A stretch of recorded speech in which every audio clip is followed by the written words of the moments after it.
ఎలా journey start చేశారు? పల్లెటూరు మొత్తం అంతా కూడా కాన్సెప్ట్ పల్లెటూరు అనే పేజ్ స్టార్ట్ చేసి మొత్తం పల్లెటూరు అందాలని చూపిద్దాం అనుకుంటున్నారా? అవునండి. అంటే ఓన్లీ పల్లెటూరులను చూపిద్దామని స్టార్ట్ చేశానండి. అంటే జనరల్గా చాలా ఫేమస్ ప్లేసెస్ కానీ సిటీస్ కానీ ఎవరిని చూపిస్తారు.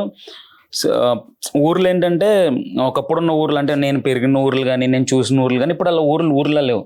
సో సిటీస్ కూడా పెరిగిపోతున్నాయి. సిటీ కల్చర్ కూడా పల్లెటూరుకి వచ్చేస్తుంది. సో ఇది అయిపోతుంది కదా.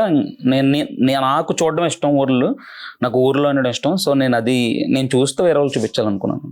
ఓకే, అసలు మీ బ్యాక్గ్రౌండ్ ఏంటి, ఈ జర్నీ ఎలా స్టార్ట్ చేశారు, ఇవన్నీ మనం మాట్లాడుకుందాం అండి. అసలు మీరు బ్యాక్గ్రౌండ్ ఏంటి, ఏం చదువుకున్నారు? నేను బీటెక్ చేశాను. బీటెక్ చేశారు. ఎక్కడండి మీది ప్రాపర్? మాది ప్రాపర్ ఆకివీడు పక్కన అజ్జిమూర్ అనే ఒక చిన్న విలేజ్ అండి. అక్కడ నుండి పెన్నడ బైక్ కాలేజ్లో బీటెక్ చేశాను.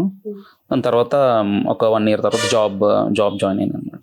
జాబ్ చేస్తూనే చేస్తున్నాను. అసలు ఈ జర్నీ స్టార్ట్ చేయడానికి ఇన్స్పిరేషన్ ఏమన్నా ఉందా? ఎవరినైనా చూసి ఇన్స్పైర్ అయ్యి స్టార్ట్ చేశారు? అలా ఫస్ట్ నుండి నాకు స్కూల్లో ఉన్నప్పటి నుంచి ఫోటోగ్రఫీ అంటే ఇంట్రెస్ట్ అనమాట. ఎప్పుడు ఫోటోషూట్స్కి వెళ్ళడం, ఎడిటింగ్ చేయడం అది చాలా ఇంట్రెస్ట్.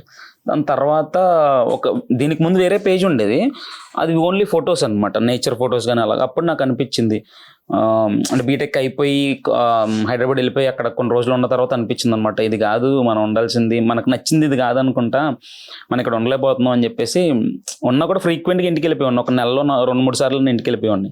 సో అప్పుడు అనిపించి ఇలా కాదు అని చెప్పి అప్పుడు నాకు ఇష్టమైంది నేను చూపించాలని అప్పుడు స్టార్ట్ చేశాను అనమాట.